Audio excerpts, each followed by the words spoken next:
Olá, sejam bem-vindos e bem-vindas à segunda live Café FolkCon da Rede de Estudos e Pesquisa em Folk Comunicação.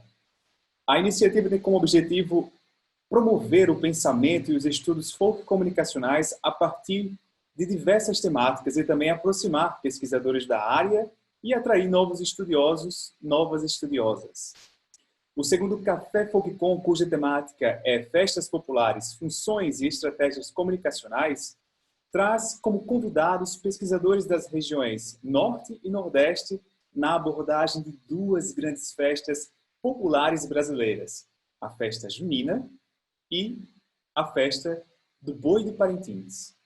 Diante do cenário de isolamento social em que há uma recriação no modo de consumir cultura, as festas populares têm sofrido impactos diretos, com prejuízos à economia criativa, aos seus produtores e brincantes. Por ordem de participação neste segundo encontro, temos o professor doutor Alan Rodrigues, membro do Conselho Deliberativo da Rede FolkCon, o professor doutor Luiz Custódio da Silva, diretor regional Nordeste da Rede FolkCon, e a mestra Juliana Hermenegildo, pesquisadora da rede e também brincante de quadrilhas juninas. Eu sou o Elmo Ricardo e você também pode participar deste encontro com a gente. Se está aqui no Zoom, deixe um comentário no bate-papo. Tenho uma pergunta para que ao final das 3 apresentações possamos dar ordem a quem vai entrar primeiro e podermos ligar o seu microfone. Ou se está no Facebook ou no Instagram, mande suas perguntas e comentários por lá. Os nossos convidados e a nossa convidada terão aproximadamente entre 10 a 15 minutos de fala e depois o debate será aberto. Obrigado a todos e a todas pela sua presença. Professor Alan, boa noite, a palavra é sua. Boa noite a todos aí. Para a gente ainda aqui no Amazonas é boa tarde. Nós estamos no fuso horário e que aqui ainda é tarde, aí, né, e nesse horário a gente não toma café, a gente toma tacacá. Né? Então a gente toma, né, no final da tarde, aqui a nossa tradição é tomar um bom tacacá fervendo nesse solzinho aqui que também não é fácil. Né? Queria agradecer pelo convite, né, para participar e falar um pouco, né, das festas populares e do Festival Folclórico de Parintins, que é uma festa popular que está completando mais de 50 anos, né, de existência, e cujos 2 principais protagonistas da festa, né, os bois Garantido e Caprichoso, têm 107 anos cada um, né, de existência. Então ele já existiu antes do festival ser criado. Esse ano o festival, né, ele está com data provisória para acontecer em novembro, 6, 7 e 8 de novembro. Ainda existe aí a esperança, né, de realizar o festival. Ainda depende do posicionamento das autoridades de saúde, né, para ver qual vai ser a dimensão, né, e a forma como ele vai acontecer. Mas, por enquanto, né, ele está ainda agendado para esse ano. Bom, a temática, né, proposta são as estratégias, né, comunicacionais dessas festas. Né? O Festival Folclórico de Parintins, como eu já falei, ele nasce em 1965 por obra da igreja. Né? Então a igreja cria esse festival como forma, uma quermesse para arrecadar fundos para a construção que é hoje a Catedral de Nossa Senhora do Carmo, que é o maior templo católico aqui do norte do país, né? Que fica em Parintins. Mas os bois, né, ele tanto Garantido como Caprichoso, eles são, né, há mais de 100 anos, uma plataforma para amplificar as vozes das comunidades, né, que lhe dão, né, sustentação. Que comunidades são essas? Né? São principalmente negros, né, que chegaram em Parintins, vindos principalmente do Maranhão, na época do Grão-Pará. Né? Aqui era Maranhão e Grão-Pará, depois só Maranhão, aí o Grão-Pará e aí Amazonas e Pará.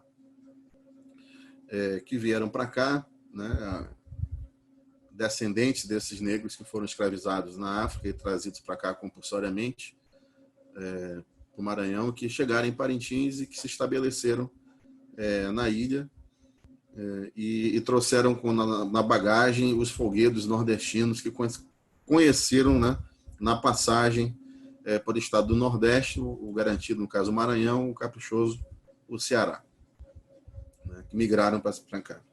Então, eles têm sido, o Festival Folclórico de Parintins, ele tem sido essa plataforma onde essas comunidades, essas vozes são amplificadas, né? Onde você vai ter o índio, né, o discurso do indígena muito forte, como principal discurso colocado, né, os desafios que as populações indígenas enfrentam são retratados, né, na arena, ou seja, o boi de Parintins, ele extrapola aquele alto, né, o alto do boi tradicional que vem do Bumba Meu Boi, que vem do Nordeste, que é a morte e a ressurreição do boi, né, e tudo se resolve ali, né?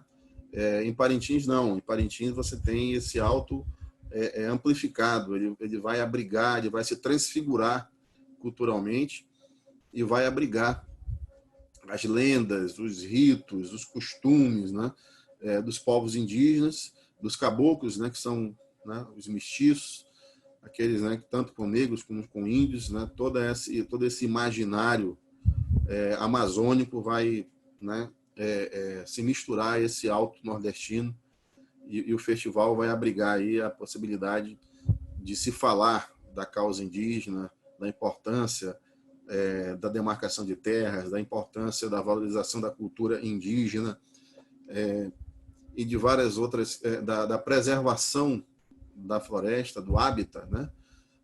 E enxergar a Amazônia como um local de sociobiodiversidade que deve ser preservado, deve ser respeitado. Então, é essa a mensagem principal que o Festival de Parintins, todos os anos, apresenta na arena, né, com variações, né, com atualizações que acontecem ao longo dos anos. As causas, né, a contemporaneidade, ela vai, né, permeando as apresentações e você vai tendo, né, toda essa diversidade discursiva, essa polifonia, né, de discurso dentro das apresentações. E é um festival que movimenta, né, para cada agremiação, né, em torno nas apresentações, em torno de 3.000 pessoas, né, envolvidas nas apresentações. Para produzir os espetáculos, nós temos, né, em termos de 500 pessoas trabalhando na construção do espetáculo e uma quantidade de turistas, né, que vêm para Parintins que chega quase a dobrar a quantidade a sua população. E isso, né, tem sido, né, o carro-chefe da economia do município de Parintins ao longo dos últimos 20 anos e representam, né, uma injeção de recursos, geração de emprego e renda, também por conta dessa visibilidade. Parintins é uma cidade que recebe, né, verbas, né, do governo federal, do governo estadual, obras, né, de melhoramento da cidade. Enfim, ela tornou-se um espaço diferenciado. O Amazonas tem 61 municípios, né, então Parintins tornou-se um município diferenciado por conta do Festival Folclórico de Parintins, da visibilidade internacional que o festival dá à cidade. Então, não ter o festival, não realizar o festival, significa realmente um impacto, né, muito grande na economia da cidade, na própria, eu diria assim, nunca houve, né, já vão mais de 50 anos de festival, desde 65, né, então nunca tivemos um ano onde não houve festival.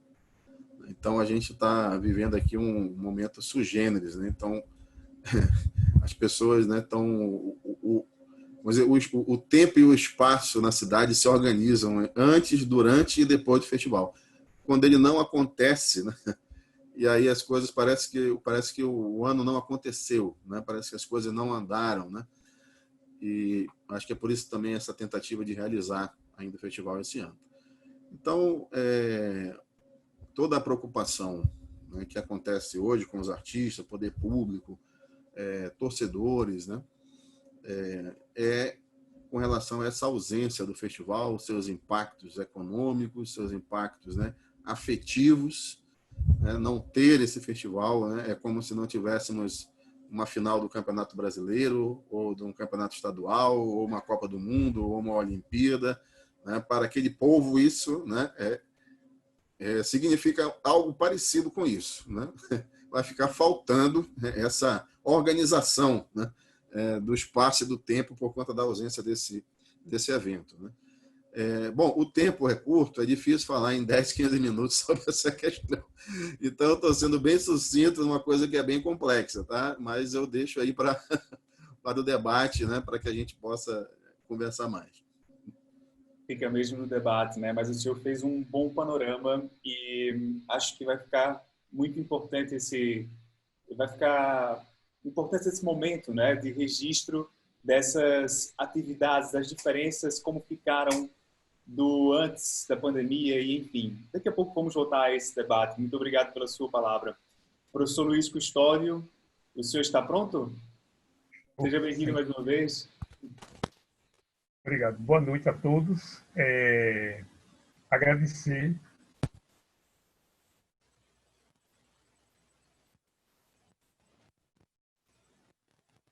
Não lhe ouvimos, professor, desculpe. Alguma coisa está com o seu microfone. Bateu aí, não sei.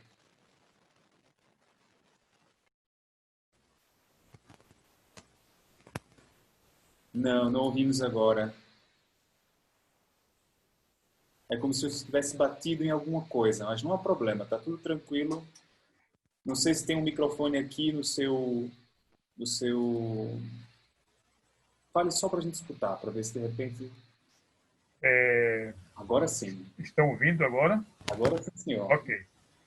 Então, agradecer o convite, né, para essa participação, um momento importante para que a gente possa falar um pouco sobre os festejos juninos na Paraíba. O meu olhar é muito identificado, é muito voltado para um evento que nós realizamos há 16 anos. A 17ª edição não vai acontecer por conta da situação que nós estamos vivenciando, mas esse evento ele tem ajudado a discutir, a problematizar, a fazer uma avaliação entre professores, entre artistas, entre brincantes, entre as pessoas que organizam e participam dos festejos juninos em Campina Grande, mais especificamente, mas de uma certa forma em toda a Paraíba, porque o São João na Paraíba ele não é restrito, ele não se restringe apenas a Campina Grande. Ele praticamente ele vem sendo realizado em todos os municípios da Paraíba, muito influenciados provavelmente pela divulgação, pela repercussão, pela forma como os festejos juninos em Campina Grande eles estão sendo realizados e a forma como esses festejos estão interferindo na economia da cidade, estão movimentando a economia da cidade e o turismo na cidade, e certamente os demais municípios da Paraíba estão sendo influenciados por essa manifestação que não vai acontecer esse ano, né? Provavelmente não vai acontecer, apesar de em vários momentos o prefeito da cidade, o prefeito de Campina Grande, afirmar, insistir que há possibilidades ainda de se fazer o evento, mas há uma compreensão da sociedade, da população, de que é difícil, nesse contexto, a realização do evento. O nosso seminário, os festejos juninos no contexto da fotocomunicação e da cultura popular, ele ele teve início há 16 anos atrás, com a vinda do professor José Marques de Mello a Campina Grande. Inicialmente, ele foi convidado para um evento na Universidade Federal da Paraíba e aproveitamos a vinda do professor José Marques para um seminário. Era um seminário muito simples, muito humilde, para discutir os festejos juninos em Campina Grande. E aí, com a presença do professor José Marques de Mello em Campina Grande, o evento foi ampliado, né?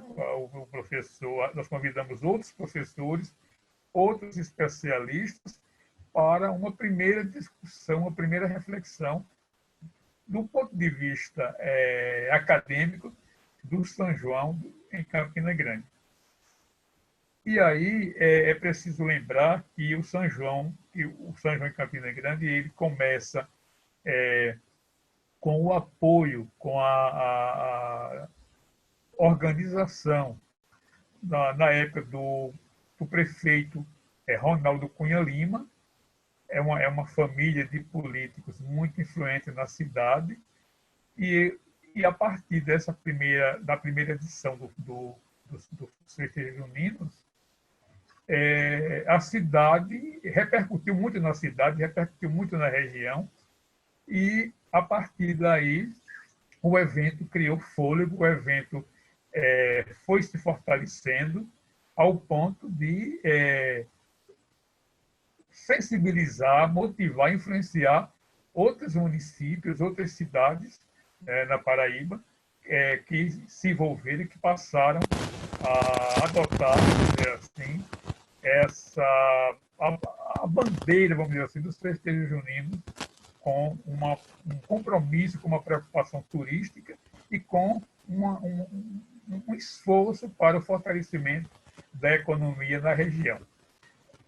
Essa experiência, vamos dizer assim, de Campina Grande, ela exatamente vem contribuindo para o fortalecimento de outras cidades oferecerem também essa manifestação, esses eventos.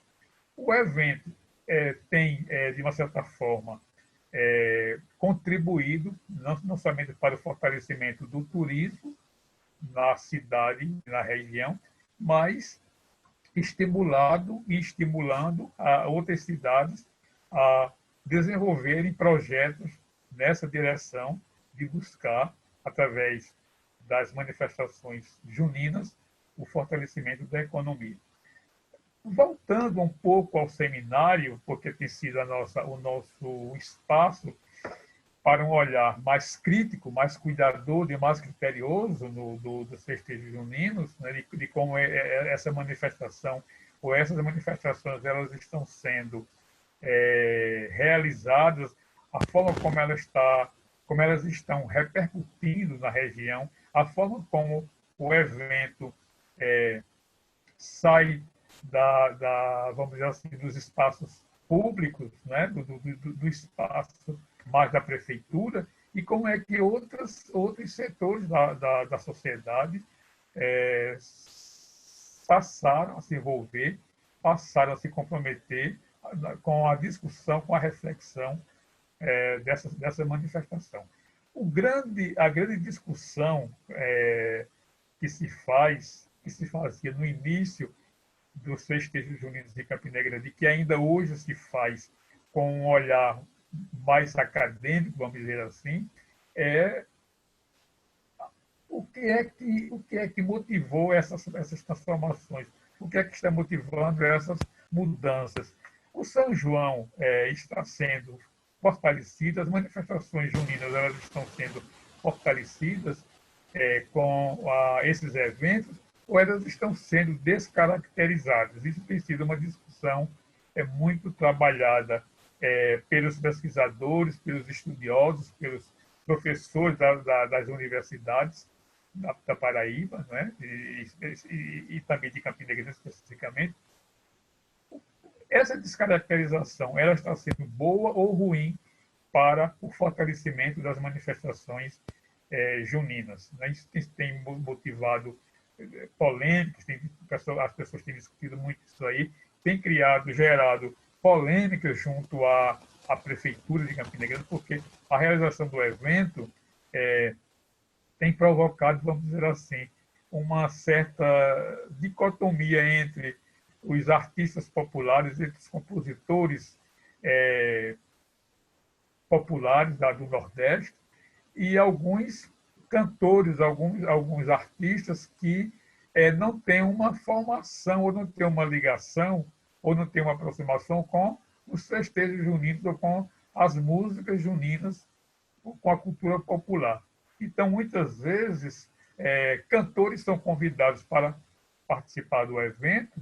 O São João em Campina Grande ele dura 30 dias, é um mês inteiro, vamos dizer assim, de festividade, e a prefeitura ela consegue trazer artistas de vários comportamentos musicais, de várias atitudes musicais. Isso agrada, de uma certa forma, a população se beneficia, vamos dizer assim, do evento pela diversão, pelo lado da diversão. E alguns intelectuais, alguns estudiosos, alguns profissionais da própria área musical não se sentem à vontade com com a presença desses artistas que não são genuinamente artistas ligados, né, que produzem, que trabalham com a música junina. Por exemplo, a presença de cantores sertanejos no evento tem gerado discussões, tem gerado polêmicas entre as pessoas, os habitantes, a população da cidade. Então, isso tem sido motivo de reflexões pelo nosso seminário, pelo seminário dos festejos juninos no contexto da comunicação, que discute não somente as questões, as mudanças econômicas, as transformações econômicas que os festejos possibilitam, promovem, mas discute fundamentalmente as mudanças culturais dos festejos juninos. Então, tem sido vamos dizer assim, a motivação, né, isso do evento.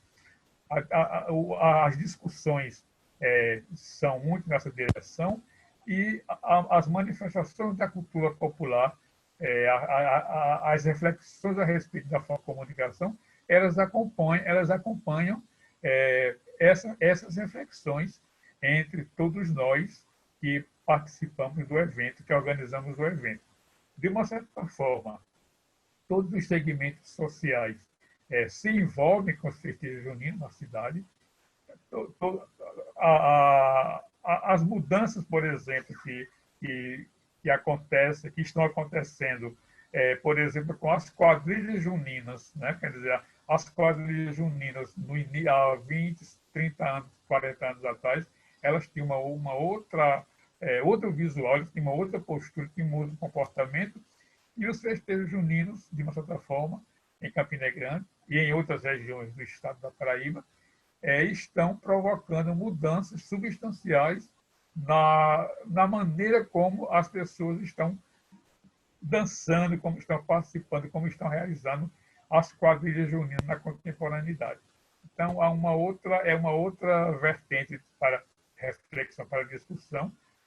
Vários pesquisadores têm assim, se debruçado sobre essas questões. É importante ressaltar a quantidade de textos, a quantidade de pesquisas, o trabalho científico voltado através de vários pesquisadores, não somente pesquisadores da Paraíba, mas de várias outras cidades do Nordeste brasileiro, vários estados brasileiros, nordestinos principalmente, mostrando as transformações, mostrando as mudanças que estão acontecendo com relação às quadrilhas juninas. Quando o professor José Marques de Mello veio participar do primeiro evento, ele já evidenciava a sua surpresa, a sua perplexidade com as mudanças que as quadrilhas juninas estavam evidenciando das primeiras, a partir das primeiras edições dos festejos juninos em Campina Grande, na Paraíba. Então, é mais ou menos dentro desse contexto que nós estamos observando essas mudanças, essas transformações, essas realizações, esses conflitos, muitas vezes registrados por conta do comportamento da prefeitura, no sentido do planejamento, né, das atividades. Ok, professor.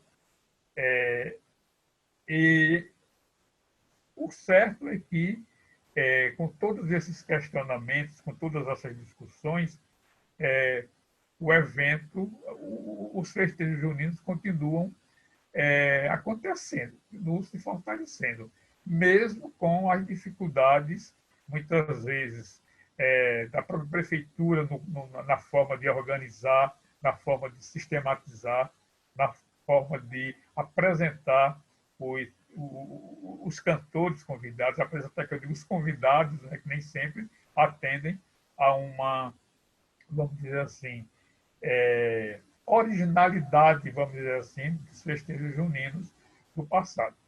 A discussão que se faz, o novo seminário procura, na verdade, mostrar que tem uma dinâmica cultural por trás disso tudo, é preciso observar essas variáveis que estão sendo determinantes para o processo de transformação e de mudança das manifestações da cultura popular e da focomunicação na contemporaneidade. Muito obrigado. Nós que agradecemos, professor. Peço desculpas, inclusive, por interrompê-lo, porque eu sei que tem muita coisa para falar, mas continue conosco, porque daqui a pouco vai ter o debate, tá bem? Eu vou passar aqui a palavra para a Juliana. Fica à vontade, Juliana. Boa noite a todos, né? Agradecer pelo convite de participar desse evento. Como eu falei anteriormente, né? Estava com saudade de todos, professor Custódio, que vi a última vez justamente no seminário lá em Campina Grande.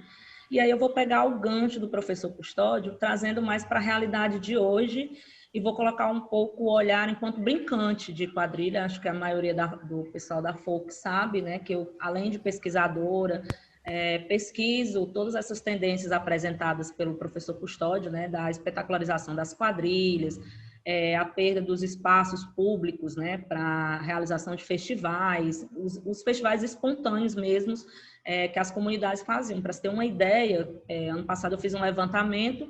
Em Fortaleza, há 20 anos atrás, tínhamos em torno de 150 festivais, né, festivais de rua, festivais feitos em escolas, e hoje a gente não chega a 50.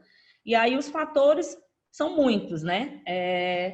E aí, assim, trazendo para o olhar das quadrilhas juninas, é meio que, se a gente não se adequar às realidades, né? A gente não consegue colocar um grupo, né? A minha dissertação foi sobre isso, né? Sobre os custos que é manter um grupo junino, aproximadamente R$200 mil, sem a questão de incentivo, né? Não temos incentivo à cultura, porque diferente do carnaval, infelizmente o São João, como o professor Custódio colocou na sua fala, se tornou festas privadas, né? Com música sertaneja e tal, e o que faz mesmo o São João, né? A festa característica, o dançar a quadrilha, o festejar o casamento matuto e etc., ele não é visto. As pessoas hoje associam muito a festas, né? Só a festas de forró, de grandes bandas de forró, né? E aí, assim, eu vejo nesse momento uma organização das quadrilhas. Eu lembro que em 2015 eu estive em Campina Grande, né, a convite do professor Custódio, conheci o Mahatma, né, da quadrilha, uma quadrilha muito conhecida em Campina, que é a Moleca Sem Vergonha, que naquela época era a quadrilha mais organizada até então que eu tinha conhecido. Eles tinham um site, tem até quem quiser depois verificar, eu escrevi um artigo para a Intercom Nacional sobre o site que a Moleca Sem Vergonha mantinha, que era um intercâmbio entre as quadrilhas de todo o Nordeste, né, para venda de indumentárias. Você podia contratar sanfoneiros da Paraíba que iam para outros estados tocar, e vice-versa, Ceará. Então, assim, era um site que hoje ele não está mais no ar, eu não tive contato mais com o Mahatma, não sei por que o site saiu do ar, né?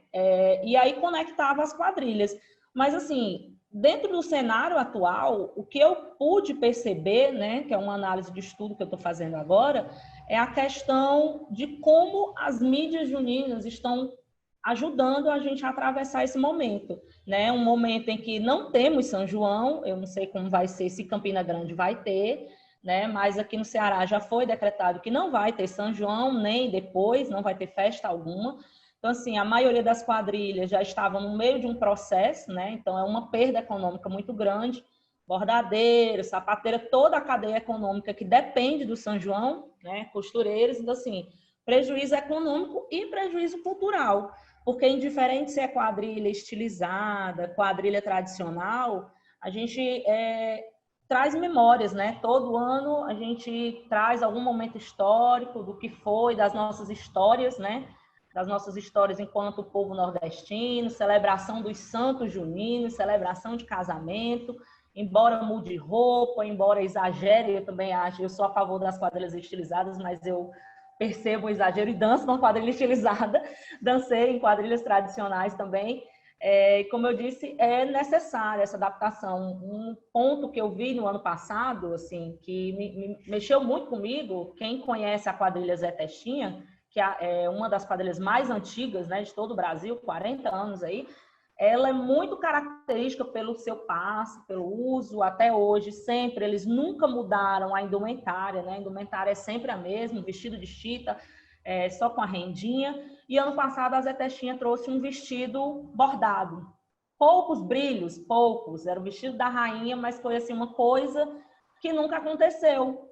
Então, assim, ele sabe, né, que tem que adequar, até porque as quadrilhas aqui no Ceará, a rainha, ela é pontuada nos festivais, né, ela conta uma pontuação para a quadrilha junina.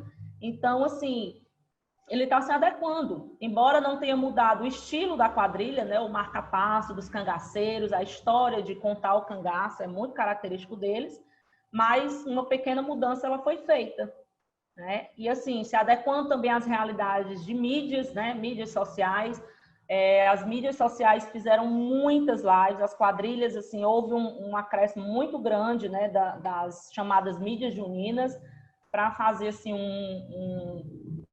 uma cobertura, né? Porque assim, para não se perder o São João, né? A gente tem essa visão, não foi perdido 100%, né?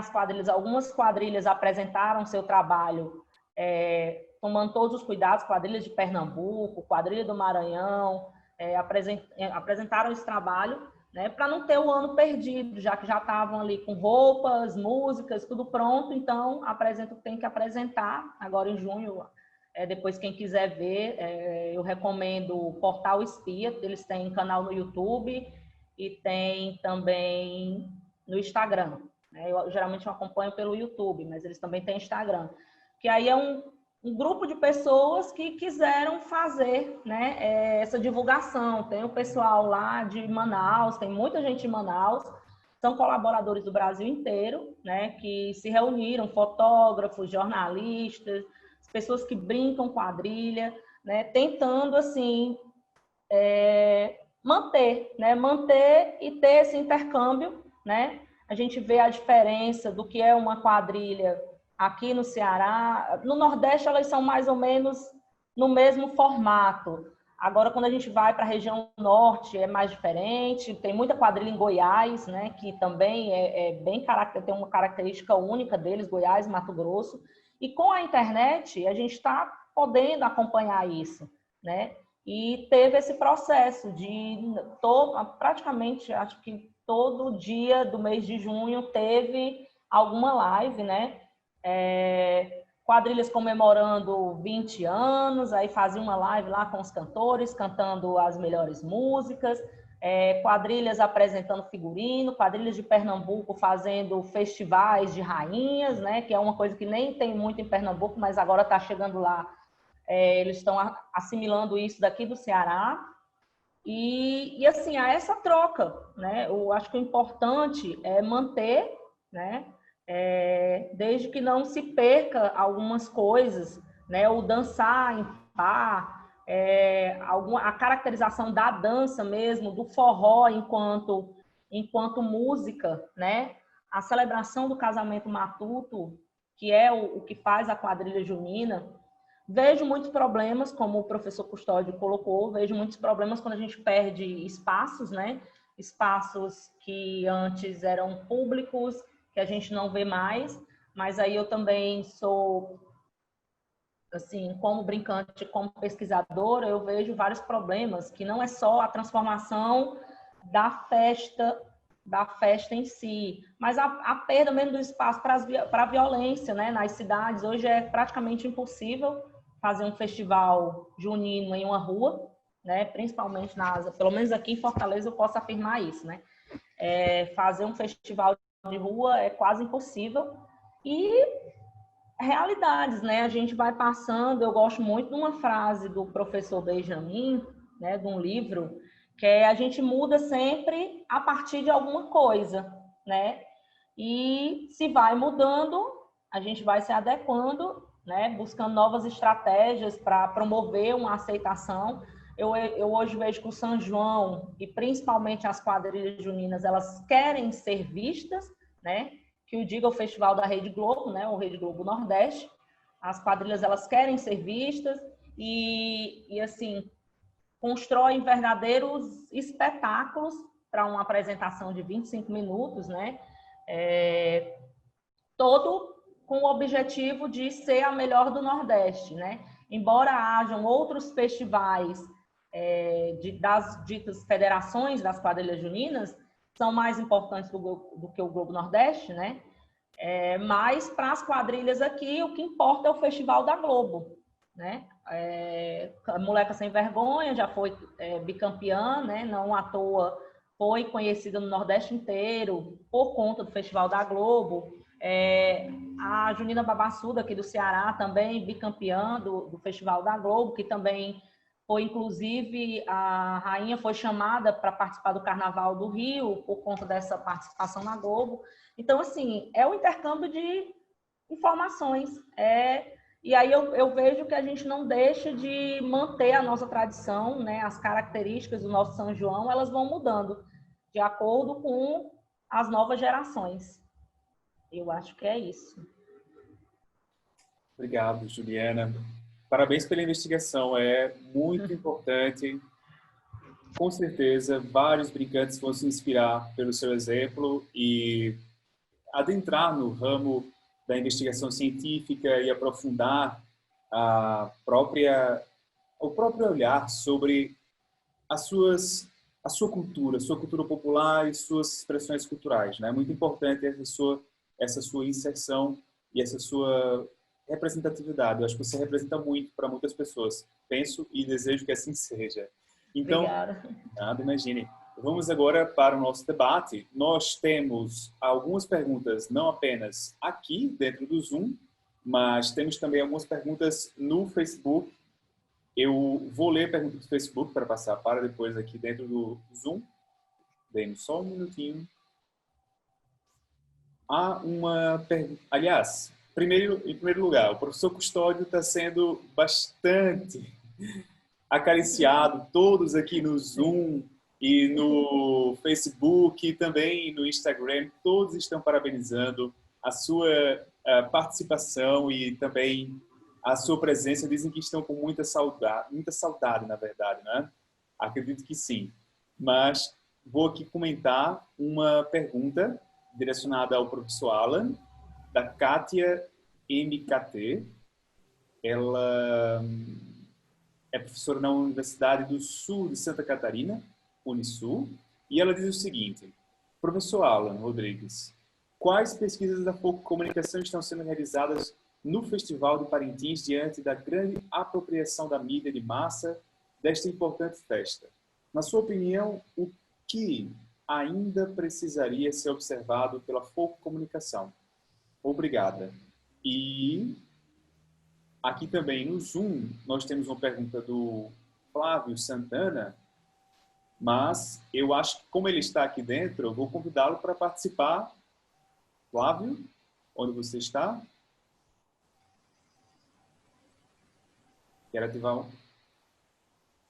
Vou ativar o seu microfone e vou fazer uma ronda de 3 perguntas. Já fiz essa primeira aqui e vou abrir para você, mas também, antes de tudo, saudar a presença do professor Severino Lucena, que deve ter ficado bastante orgulhoso aqui da nossa sessão. Inclusive, houve vários tópicos que eu acho que toca bastante a sua investigação sobre folcturismo, não é?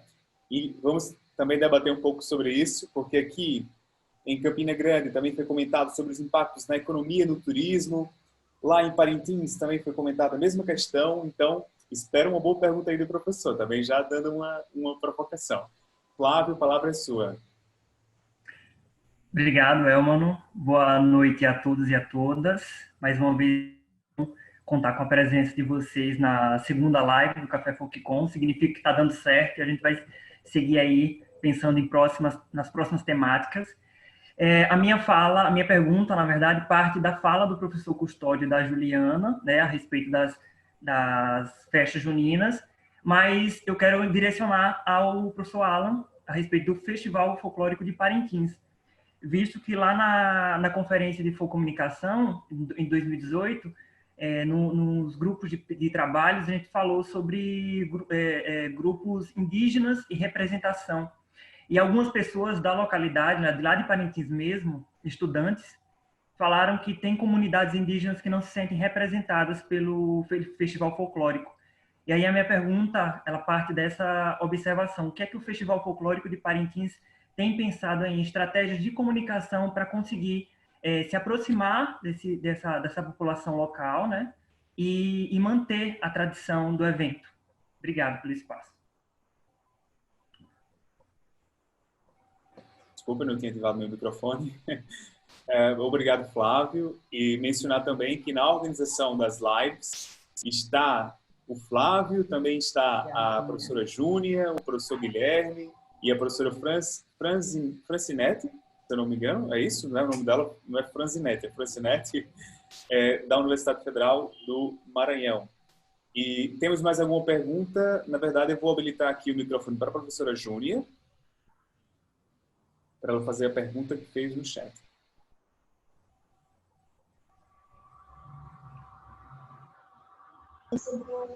Me escutam? Sim? Na verdade, era uma curiosidade que Juliana falou muito aí do Brincar São João, e a gente sabe que tem sido uma festa ressignificada, especialmente em todo o Nordeste, onde a gente tem a maior paixão por esse tipo de manifestação. E a gente tem, nessa questão da mediatização, uma necessidade do espetáculo, como Juliana mesma colocou, de uma forma muito, muito clara. E me veio a curiosidade de saber em relação ao gasto com essa indumentária. Quanto é que se gasta normalmente? Como é que o brincante faz para pagar essa indumentária? Porque lá na Bahia, de onde eu venho, tem gente que compra o abadá quando termina o carnaval desse ano para curtir o carnaval do ano que vem, passa o ano inteiro pagando.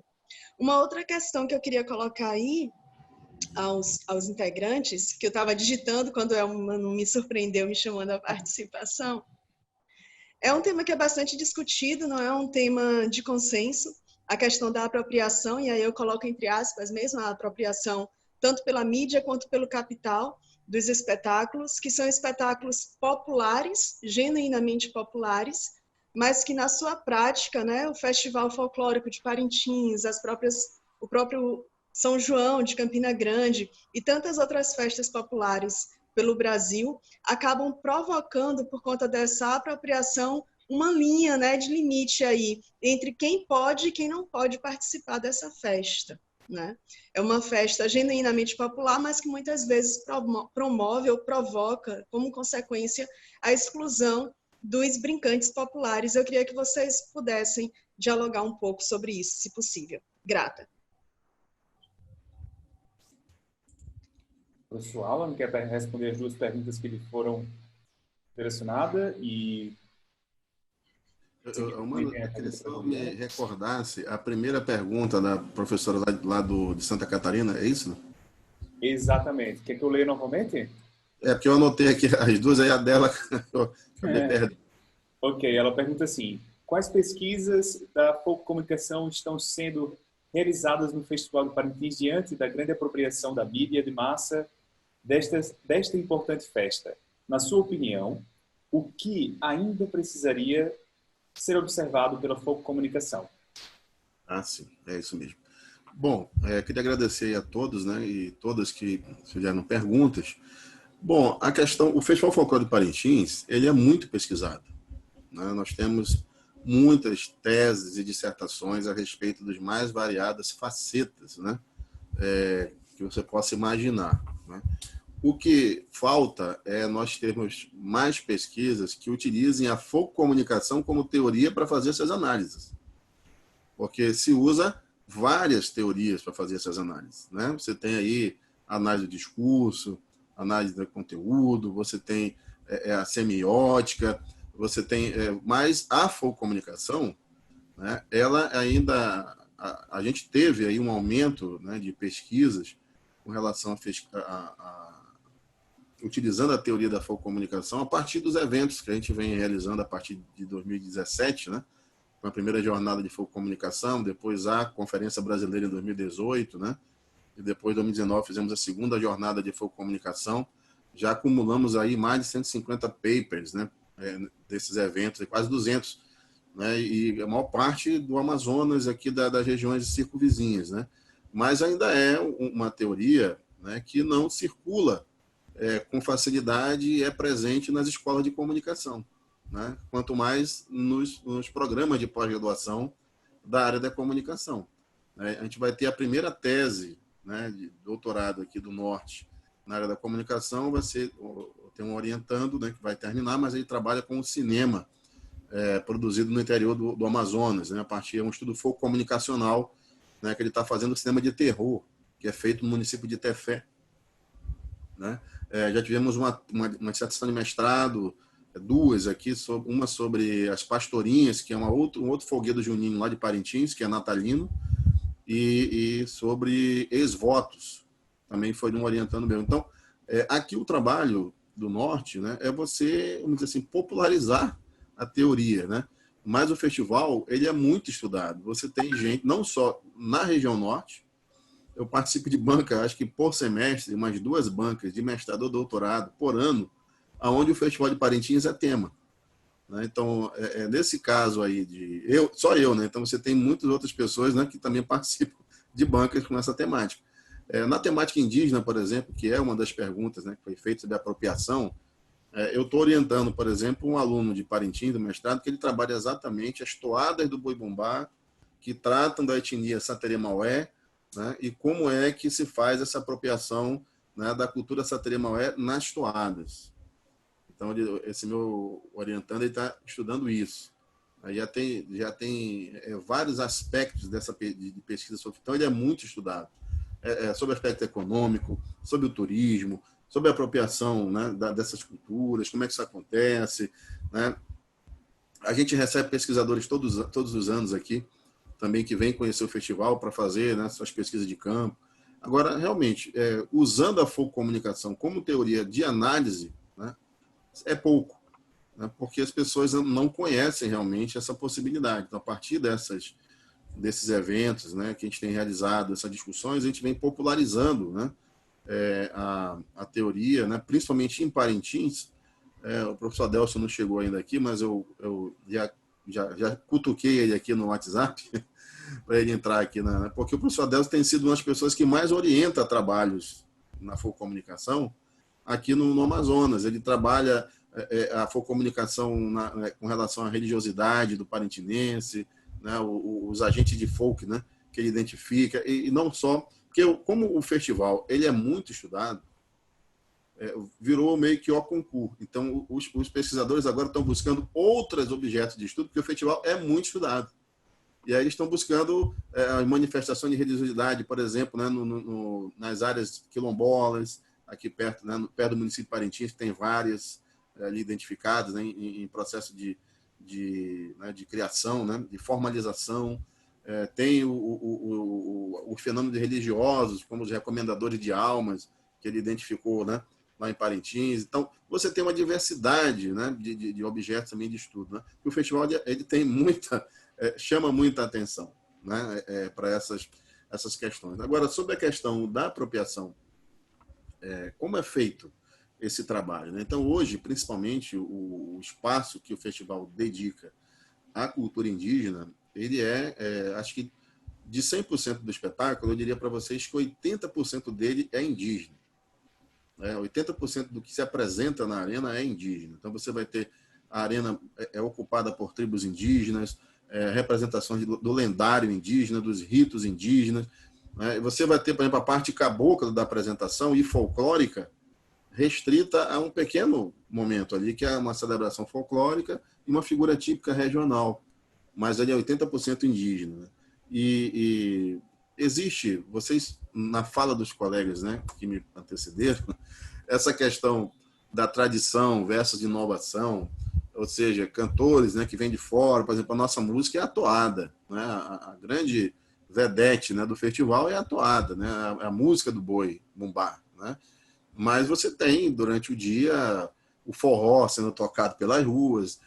Nós temos aqui uma festa de visitantes que acontece na quinta-feira, que antecede o festival, que começa na sexta, que se traz um cantor de fora para fazer a apresentação. Então já veio a Anitta, já veio o Safadão, já veio até internacional, aquele Man Network. Né? Então, e toda vez que isso acontece, gera essa discussão, né, que vocês estão colocando, né? Mas a festa tem que ser nossa, os elementos, né, tem que ser nossos. Mas é uma coisa altamente aceita pela população, né, que argumenta que aqui a nossa temporada bovina, como nós chamamos, começa em março. Então é março, abril, maio e junho, tendo festas relacionadas ao Festival de Parintins, cada boi fazendo festas e a toada é o que toca. O que a população alega, né, é que eles querem um respiro, né, querem algo, né, que seja diferente para mergulhar de novo no festival, porque a festa é na quinta, né, dos visitantes, e aí na sexta, sábado, domingo vai ser só toada, né, só o festival direto. Então há uma grande aceitação, né, os críticos eles são engolidos pela aceitação popular dessa coisa, mas não há uma concorrência, acredito, por conta do formato. Esses artistas que vêm de fora, eles não ocupam em nenhum momento espaço de destaque, né? Eles fazem um pré-show para o espetáculo principal, que é o Festival Folclórico de Parintins. Então, eles não ocupam lugar de destaque, eles não são aqueles que realizam a festa. Né? Então, a rivalidade, a competição envolvida impede que isso ocorra de alguma forma, porque todas as atenções estão voltadas para a disputa que vai acontecer no bódromo. Então, não tem como... Né? Sobre modificações, também sempre voltamos a essas questões. Qual é o formato original? Eu vi, né, você falar aqui do casamento, né, celebração do casamento matuto, não é isso? Nas quadrilhas. Nós passamos por isso também. Né? A gente tem o alto do boi, que é a morte e a ressurreição do boi. Ele deixou de ser apresentado na Arena do Bumbódromo em 1984.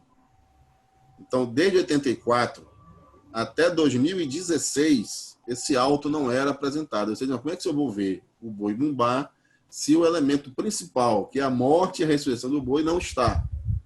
Né? Mas nós passamos de 84 a 2016 sem esse alto. Mas ele voltou. Voltou como? Voltou com uma opereta, né? E voltou com uma música, né, de 4, 5 minutos, cantada, e esse alto é feito, executado, e hoje todos os bois fazem. Né? E dura isso aí, 4 minutos, né? E ele foi reformulado, né? E aí a comunidade aceitou, porque foi ela que referendou a retirada lá em 84. Né? Então foi ela que achava muito chato, demorado, né? E alguém que estava submetido a todos, né, aqueles comerciais da Coca-Cola e os shows e tal, não dava para aguentar, né? Não conseguia suportar algo lento, né? E parecido uma ladainha, né? Então o pessoal abandonou lá atrás, mas voltou agora. Então, o que a gente vive aqui no festival são fluxos e refluxos. Então, você tem um momento onde, entre aspas, né, se avança, se incorpora elementos novos e há um momento de reflexão, onde se diz, espera aí, né? Fomos muito longe, né? É preciso retomar alguns elementos. E a medida de quem tem razão nessa história é quem vence o festival. Então, na década de 90, por exemplo, quando nós tivemos aí o Axé Music, aí a Júnia lembrando aí do Abadá, né? Então, a gente teve a Axé Music lá em 90, né? Ganhou o Brasil, aquela coisa toda. E foi feito CDs de toada em 98, 97, que tentavam emular aquele ritmo mais rápido, né? Tentavam fazer igual para ver se ganhava o mercado nacional, aquela coisa toda, e aceleraram o ritmo da toada. Uma discussão enorme. Quando foi em 99, né, no festival, um dos bois, né, não por acaso o meu, retomou as toadas tradicionais, né, e venceu o festival por larga vantagem. E isso fez com que em 2000 todos os dois voltassem à tradicionalidade. Então a gente vive isso, os fluxos e os refluxos. A comunidade, na verdade, é a grande juíza disso. Então as coisas são experimentadas e aquilo que a comunidade, que eu falo é Parintins, né, que dá referência aos dois bois, se elas aceitam, aquilo permanece. Se elas não aceitam, aquilo é retirado. Né? Porque eles fazem tensão junto àquelas pessoas que produzem o festival. E hoje em dia, com as redes sociais, muito mais. Isso acontece quase que instantaneamente. Né? Você vai ver alguém ali, né, colocando algo, dizendo que, né, aquilo ali não faz parte. Né, Nós tivemos, por exemplo, para trazer um debate bem atual, ano passado, um grande debate em Parintins, porque, como eu falei para vocês, a cultura indígena foi sempre aquela que foi muito destacada. Né? Teve sempre na frente. E ano passado, um dos bumbais, né, trouxe muita cultura negra, né? Valorizou muito a questão da cultura negra, e com isso, vocês sabem, vem todos aqueles tabus, né, que acompanham isso, né, que são a religião de matriz afro, né, numa cidade eminentemente católica, né, que vai gerar, né, para aqueles que não conhecem ou que não conseguem conviver com a diferença, né? Reações. Então, o grande debate no ano passado no festival era, né, a cultura negra deve ter destaque dentro do festival, né? Isso, né, tem que ser, né, tão explorada como foi. O boi que fez isso perdeu, né? Mas não foi por isso, é claro, né? Não tem nada a ver uma coisa com a outra. Mas houve, né, há essa discussão sempre presente no festival. Então, isso que vocês estão colocando, nós vivemos aqui também ano após ano, né? E a medida tem sido sempre essa. Quando a gente apropria, acho que a Júnia falou aqui do espetáculo, da mídia, né? Como é que a mídia se apropria disso? Então, existe uma percepção de quem acompanha o espetáculo, né, como de fora, vamos dizer assim, que vai assistir, de que a mídia, no caso de Parintins, ela tem uma ascensão, vamos dizer assim, sobre as agremiações, e que ela coloca para as agremiações limites, né, ou caminhos, ou dita, né, algo. E fazendo parte, né, de uma das agremiações e tendo participado das 3 últimas anos na construção das apresentações, eu falo para vocês que não existe nenhuma interferência das TVs que transmitem ou dos patrocinadores que põem dinheiro, né, na construção nessa formulação. Os bois, eles são completamente livres para pensar as suas apresentações, ou seja, eles são culpados pelos erros diretamente ou são, né, vamos dizer assim, responsáveis pelos acertos. Mas não existe essa imposição. O desejo de dar o espetáculo, de transformar a festa em espetáculo, eu diria para vocês que é nato do parintinense. Ele quer fazer o espetáculo. Ele quer transformar tudo que ele faz em algo surpreendente, em algo grandioso, e aí ele solta a imaginação dele mesmo. Né? Então, algumas coisas excedem. Né? E aí você pensa esses pesos e contrapesos.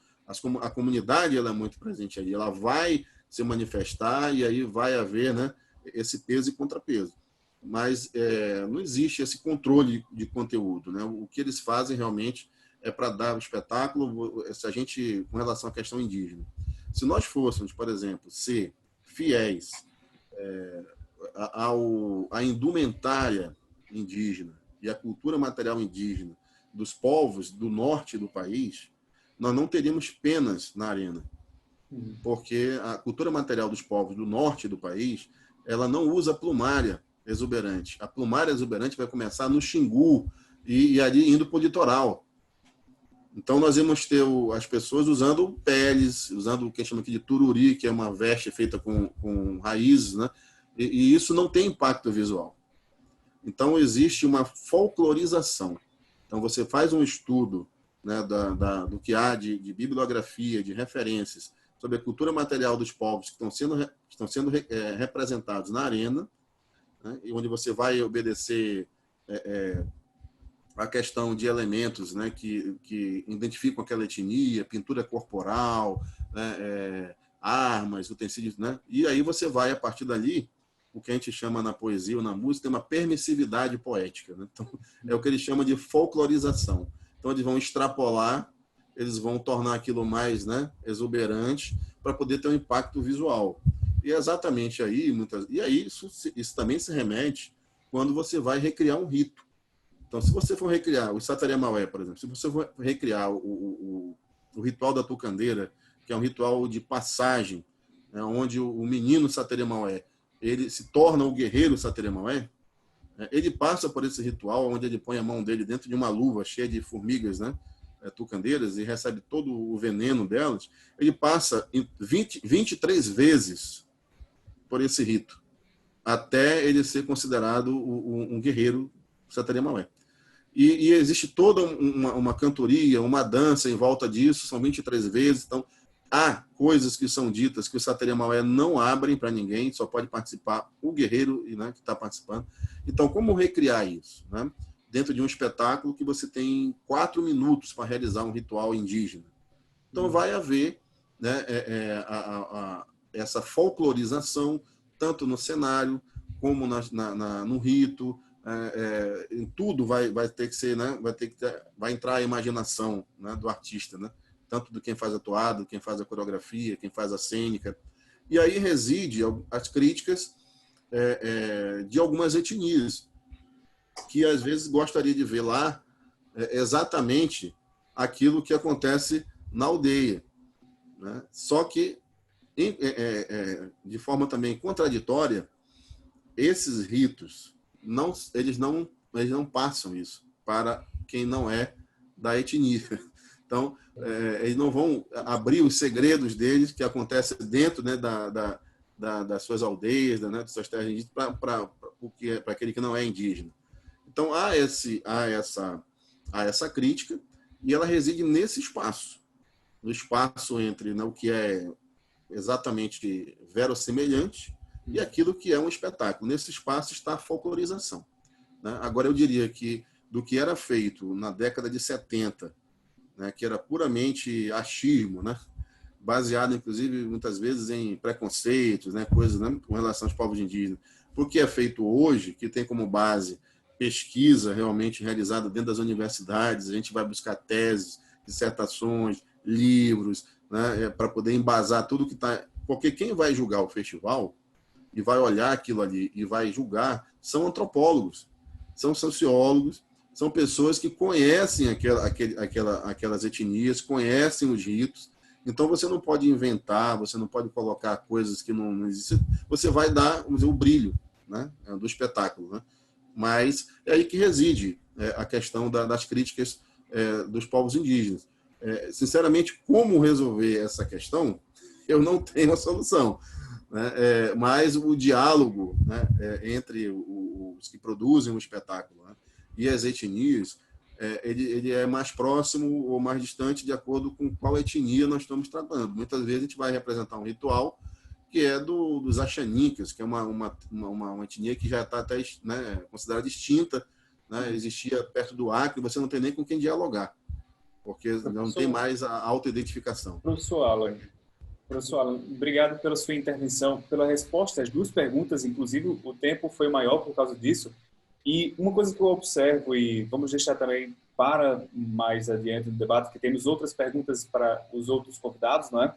Mas uma coisa que eu observo muito interessante é esse processo que o senhor ressaltou na sua apresentação, que é esse processo de incorporação de toda essa história e memória dos povos indígenas ou seja, é um processo comunicacional mesmo dentro da apresentação dos bois, né? É incrível. Muito obrigado mais uma vez por ter comentado um pouco das respostas. Queria acrescentar, é porque nós temos mesmo algum tempo e claro. temos aqui mais algumas perguntas.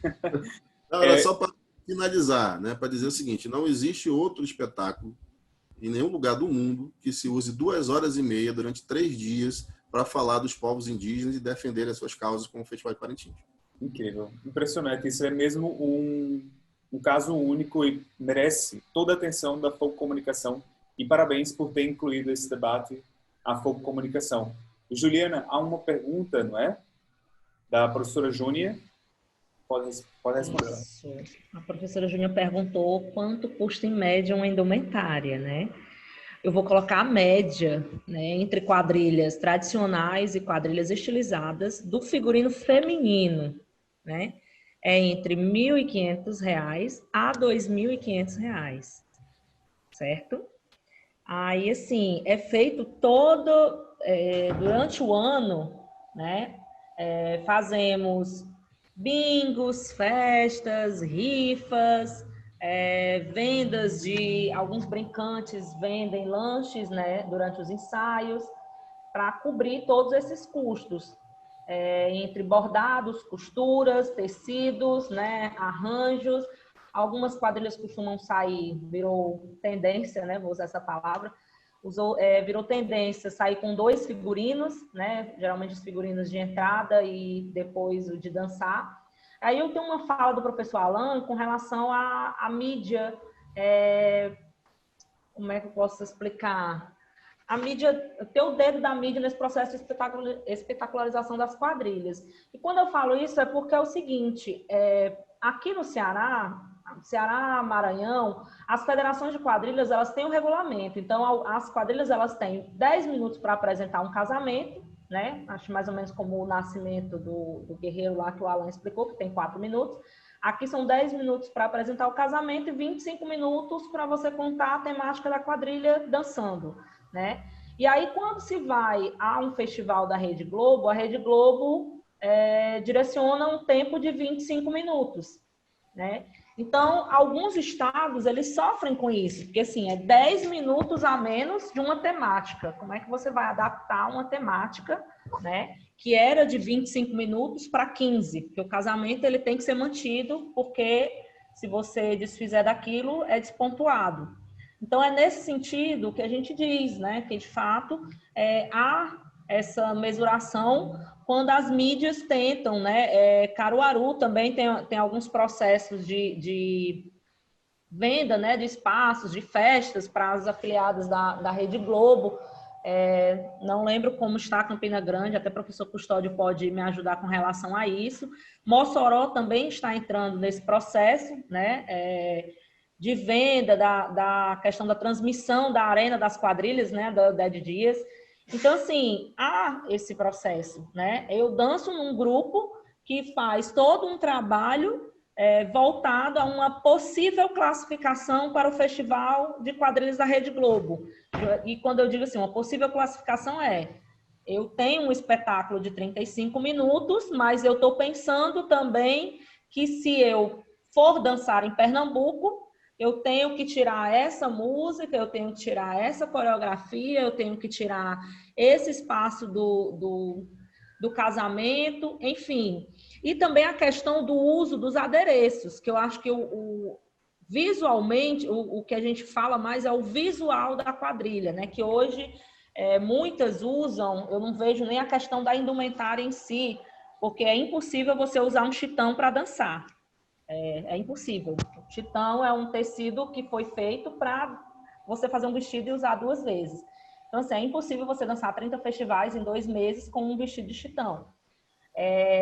E aí, o que acontece? As pessoas sentem o impacto, né, de dizer que a quadrilha mudou, que os grupos juninos mudaram, quando se usa muitos adereços visuais, né, para cenários de casamento, a dança das rainhas, a própria entrada da quadrilha no arraiá, que tem que ter aquele impacto visual, né? A entrada ela é pontuada e ela precisa, né, gerar aquele, como os folcloristas gostam de dizer, o impacto. E aí, assim, aqui, né, e aí eu falo do meu local mesmo, aqui no Ceará existe essa briga entre os tradicionalistas, né, e que sempre vai existir, né? A gente pesquisa, a gente aponta as hipóteses, a gente aponta os resultados, mas sempre vai existir. Daqui a 10 anos, nós vamos estar falando, estaremos falando de coisas, né, que hoje apontávamos como futuristas e tal, e lá na frente vai ser algo totalmente obsoleto, né, como é o caso do Chitão. E aí tem essa reformulação, como o Alan falou do Boi de Parintins, o Chitão, e aí eu cito sempre o Chitão, porque eu acho que a indumentária, até o professor Severino tem um estudo na RIF sobre a indumentária das quadrilhas juninas, a indumentária é sempre o que é apontado como o item que mais mudou, né, nas quadrilhas juninas. E aí, assim, o Chitão, ele vai e volta, né? Hoje, não, como eu falei, não tem como você fazer um vestido todo de Chitão para dançar o São João, porque ele não vai aguentar, né? Ele vai rasgar com a rodada de saia, execução de passos, ele não vai segurar o São João inteiro, mas ele volta em detalhes, num arranjo, uma roupa de entrada da quadrilha, que a quadrilha dança 5 minutos ali, né? Volta num detalhe do sapato, num arranjo da brincante ou nas roupas de casamento, porque nós também temos elementos que temos que manter, né? Os regulamentos das federações, elas exigem alguns elementos para que se mantenha a caracterização da quadrilha junina. A questão dos passos, eles precisam ter no mínimo 10 passos atrelados às coreografias, né? Passos tradicionais, grande roda, transilim, quem já dançou quadrilha deve conhecer. Então, assim, repito a minha fala, a gente muda a partir de alguma coisa. Hoje a gente consegue executar passos tradicionais com coreografias mais elaboradas, que inclusive os coreógrafos das quadrilhas, né, são coreógrafos de fato, são pessoas cada vez mais que trabalham com isso, né? O São João hoje, praticamente, eu não digo 100%, mas eu vejo esse movimento no interior do estado aqui do Ceará também crescendo nas quadrilhas menores e tradicionais, por uma profissionalização mesmo do que é dançar quadrilha, né? Há um movimento muito grande, uma economia criativa muito grande, né, entre costureiras, bordadeiras, e aí eu repito para a Júnia, às vezes sai mais barato. No meu caso, eu consigo ter um desconto na minha indumentária, porque eu bordo a minha própria roupa, né? Como eu danço quadrilha aí há 20 anos, tem que aprender, você tem que aprender a se virar, porque senão você vai pagar mais caro por isso.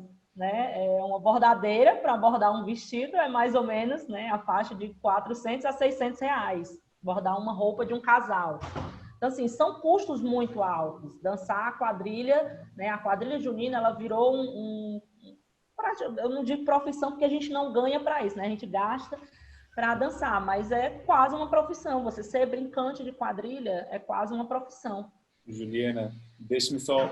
Eu vou aproveitar agora essa pausa para fazer aqui uma pergunta também da professora Cristina. Eu não sei se ela ainda está aqui com a gente. Professora Cristina, se quiser, eu vou ativar daqui a pouco o microfone da senhora, mas vou aproveitar para fazer a pergunta para também o professor Custódio, mandar aqui, na verdade, também um abraço também do nosso presidente, o Guilherme, mandou um abraço para o senhor, também professor Custódio, lá pelo Facebook, ele mandou, não está aqui conosco. E aproveitar para fazer uma pergunta para vocês dois, tanto para a Juliana quanto para o professor Custódio, que está um pouco relacionado com o que eu acabei de comentar com o professor Alan, não é? Vocês observam que nas festas juninas, nesse processo das quadrilhas, há esse orgulho de pertença, não é, de uma identidade, não é? Porque paga-se para participar, não é? Há essa vontade de expressar comunicacionalmente, não é? Dizer, eu estou ali, eu falo sobre a minha tradição, eu expresso nesse contexto folclórico, que assim seja dito, não é? Quem sou eu, de onde eu venho, quais são as minhas raízes culturais, não é? Então, eu queria deixar um pouco essa provocação para vocês falarem daqui a pouco, mas antes eu vou dar o espaço para a professora Cristina falar. Professora, vou ativar seu microfone.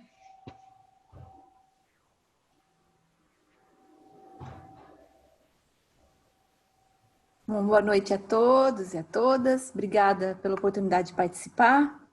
É um prazer ter o professor Custódio, o Alan novamente, o Severino.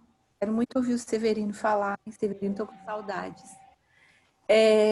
A minha pergunta é mais voltada para a questão econômica, né? Vocês estão dizendo que custa aí a indumentária, a vestimenta, R$ 1.500, R$ 2.000. Eu creio que lá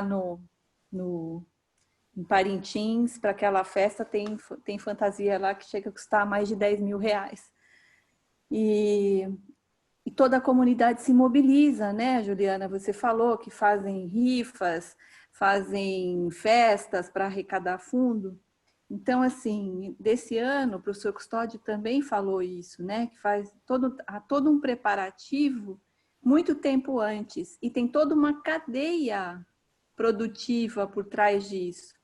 E essa cadeia produtiva, a gente viu bem isso lá em Parintins, que ela não é só um trabalho, ela também é um pertencimento, como o Elmano fala, né? Então, as pessoas, elas pertencem ao garantido, ou a uma quadrilha, né? Aos brincantes, aos dançantes, enfim. E também tiram dali seu sustento. Com essa realidade da pandemia, como é que fica isso, né?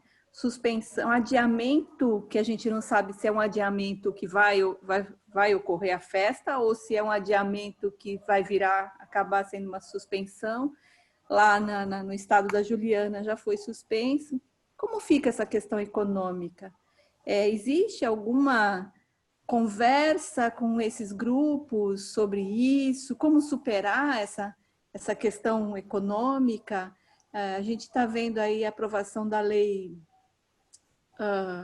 nossa, agora eu estava com o nome da lei, Almir Blanc, para auxílio a artesãos, artistas, enfim. Quer dizer, existe alguma mediação desses grupos com o poder público, alguma ajuda para que essas pessoas que vivem majoritariamente da festa, como é que elas podem superar isso? Existe algum trabalho nesse sentido? Essa é a minha inquietação. Antes de passar para as respostas, a professora Sueli também tem uma pergunta, né, professora? Vou abrir aqui o microfone. Finalizamos assim o bloco de 3 perguntas. Professora Sueli, recebeu? Sim. Olá, recebi. Boa noite. Olha, um abraço bem apertado em cada um. Prazer ver vocês aqui, meus mestres, as pessoas que eu admiro nessa área. A minha pergunta vai no caminho, acho que da professora Cristina, que seria para a Ju. Ju, um beijo, amor. Saudade, querida. Beijo. É que é o seguinte, eu até escrevi aqui. Nessa organização dessas quadrilhas, que a gente vê que é uma coisa bem organizada, pensada, né, estruturada, não teria alguma quadrilha já no fluxo de industrialização da dança, na perspectiva de que a gente tem no Carnaval do Rio de Janeiro, para você entrar numa escola de samba, dançar, você paga um carnê anualmente, não é para a fantasia, porque isso diminui inclusive o custo, é como uma poupança mensal que você faz. E no Carnaval você vai lá, tá a sua fantasia, você já está cadastrada na escola, você entra. Existe alguma quadrilha que já tenha esse pensamento ou esse exercício, eu vou usar a palavra carnê, mas pode ser outra coisa, de poupança, por exemplo, para dirimir o custo de 400, 500 ou mais, né? A gente não sabe, reais, com o fabrico de roupas e adereços? É isso aí. Obrigada, Ju. Obrigada, El. Posso responder? Pode, tem já acho que as 3 perguntas vão também para a Juliana e também passa um pouco pelo professor Alan e professor Custódio, né? Pronto, eu vou aqui com... primeiro, dos custos. Eu vou imitar a professora Cristina, né? Semana passada estava com uma canequinha, tá aqui a minha canequinha de São João. E tem uns dizeres aqui, né, gente? A vida com você é um boleto atrás do outro, porque assim, não é barato, né? Respondendo à professora Sueli, nós pagamos um carnê, né? São 6 meses pagando um carnê, só que esse carnê paga o quê? Paga uma parte da indumentária, que no caso são arranjos de sapatos, né? E algum outro item que tenha que ser incluso. Paga-se os ônibus, né? Que nós vamos para os festivais nos ônibus, que é a quadrilha. Essa parte do valor, a quadrilha consegue arcar, e a outra parte, geralmente, ela entra junto a algum político, né? Porque senão não se manteria. A roupa em si, ela de fato, ela é paga pelos próprios brincantes, né? Que em sua grande maioria, né, trabalham externos, como a Cristina estava perguntando, como aconteceu aqui com a cadeia produtiva, né, que trabalha na festa. Os mais impactados foram sapateiros, né, porque realmente é aquilo ali. Eu conheço 2 que atendem praticamente todas as quadrilhas aqui de Fortaleza. Então, assim, teve um impacto, porque não houve trabalho, né? Bordadeiras, né, que também trabalham fazendo aquilo ali, costureiras que ganham sua renda, né, se não tem roupa para costurar, né, você não vai ganhar. E aí, assim, teve várias lives, quando eu falei lá, estava explanando sobre a questão esse ano, vários grupos fizeram, né, várias lives solidárias, né, para arrecadação de valores, para pagar, para ajudar alguns profissionais, inclusive integrantes do regional, né, que cantam e tocam nas quadrilhas juninas. Mas, assim, com relação ao poder público, aqui no Ceará, o professor Custódio pode dizer como está a questão na Paraíba, e o professor Severino, se ainda estiver aí, que eu não consigo ver, como está em Pernambuco.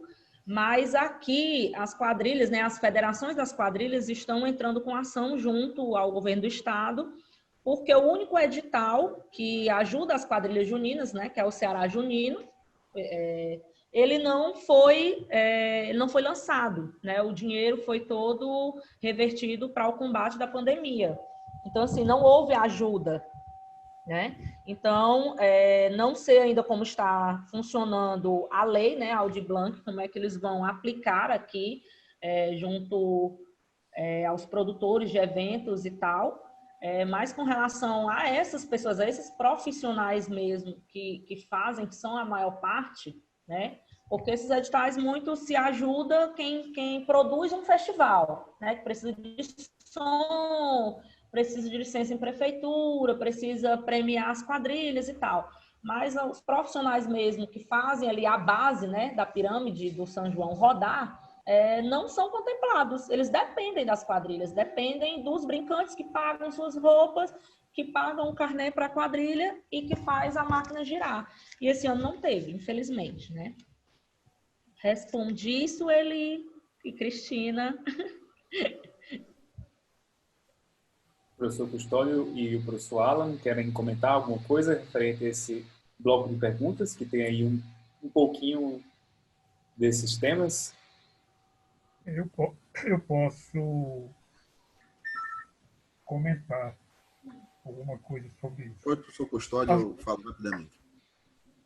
Não sei se foi quem é que falou do pertencimento, eu acho que foi o Elman. Fui eu e a professora Cristina. Então, assim, eu vou começar pelo pertencimento. As pessoas que brincam quadrilhas, que participam de quadrilhas em Campina Grande, eu falei sobre Campina Grande, elas deixam transparecer sempre esse orgulho de participar dessas quadrilhas, né? Os depoimentos que eles fazem, as observações que eles fazem, os comentários que eles fazem, são comentários muito nessa direção de mostrar a satisfação que eles têm de estar envolvidos com essas manifestações. Então, eu sempre converso com os presidentes das associações de quadrilhas de Campina Grande. e eles deixam transparecer através dos depoimentos, dos comentários, essas questões. Geralmente eu levo esses presidentes para a sala de aula. Eu tenho uma disciplina na Universidade Estadual da Paraíba, no Departamento de Jornalismo da UEPB, onde eu faço o possível para dialogar com esses personagens, não é? E os depoimentos são muito nessa direção, desse orgulho, dessa concepção, dessa noção de pertencimento, de fazerem parte dessas quadrilhas. Reclamam muito das dificuldades, as dificuldades que a Juliana colocou aqui são semelhantes às dificuldades que as pessoas que vêm com a quadrilha na Paraíba, em Campina Grande, enfrentam. Eu não sei, eu tenho a impressão que em Campina Grande, não sei se eu estou sendo benevolente com esse meu olhar, mas o poder público é muito cuidadoso com essas quadrilhas. Cuidadoso no sentido assim, muitas vezes essas verbas que são destinadas aos participantes das quadrilhas, elas atrasam. Muitas vezes eles recebem essas verbas no dia que vão dançar as quadrilhas em Campina Grande. Isso é um transtorno, isso causa polêmica. A mídia divulga bastante isso, a mídia leva essas questões, né, para os telejornais, né, as emissoras de rádio debate. Quer dizer, como a cidade tem um envolvimento muito grande com os festejos juninos, a cidade, de uma certa forma, compra um pouco essa briga dessas reivindicações das pessoas que participam dessas manifestações, tá? No caso, as quadrilhas. Agora, eles fazem do mesmo jeito que Juliana, que acontece no Ceará, eles fazem movimentos, eles fazem atividades, as pessoas, como é que se diz? Eles cobram a participação da população no sentido de que as pessoas ajudem as pessoas que fazem quadrilhas, dessa quadrilha, levarem adiante suas atividades, suas ações culturais. Certo? Então, é muito semelhante ao que você relatou lá no Ceará. Agora, há sempre uma discussão o ano inteiro, né, de como é que a prefeitura, nós não temos apoio do governo do Estado das atividades juninas, porque há conflitos políticos entre o governo do Estado e a prefeitura de Campina Grande. Pelo menos nesses últimos anos, é dessa forma que vem acontecendo. Então, o governo do Estado não interfere. Agora, a prefeitura de Campina Grande é que cuida realmente da distribuição dessas verbas, desses recursos. Não sei se eu consegui responder.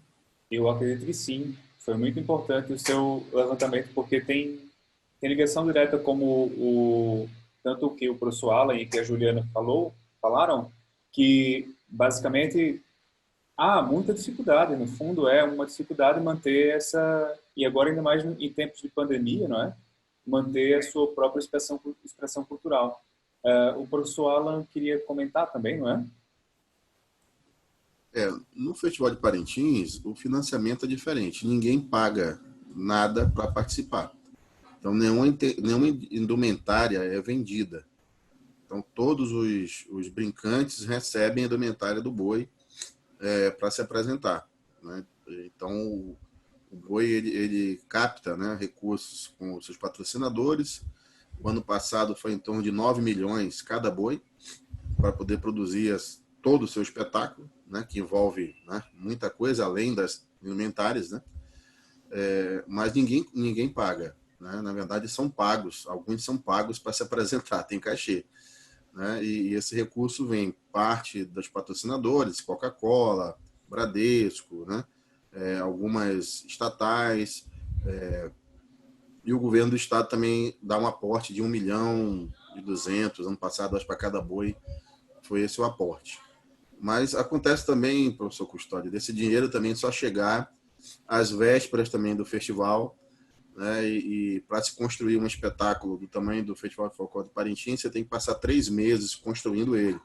Você faz 3 escolas de samba, né? Então você tem que passar 3 meses construindo e você tem que comprar o material em janeiro ou fevereiro. E aí eles compram isso no Rio de Janeiro e São Paulo, principal material, compram para pagar depois, então compram com 50% de ágio, alguma coisa assim, quase uma agiotagem, né? Porque eles não sabem quando vão receber, de fato, o dinheiro do governo, né? Então, o financiamento do festival, ele se dá dessa forma. Com relação à identificação, a questão da identidade, o festival tem um papel muito grande, né, na questão da identificação, da identidade, né, não só do parintinense, como do amazonense, porque, como eu falei para vocês, ele tem um discurso muito forte indígena, e para você ter uma ideia, na década de 70 e 80, se alguém, né, dissesse que era índio ou parecesse com índio, isso era uma ofensa, isso era uma agressão, né? E a partir do Festival Folclore Parintins, você tem pessoas usando nas ruas penas, pintando seus rostos, né? E assumindo a sua descendência, muitas vezes, né, indígena, que antes não assumia, porque você sabe que o índio, né, sempre foi um elemento considerado um pária, né? Então, o índio é o preguiçoso, né? O índio, você desconfia dele, né?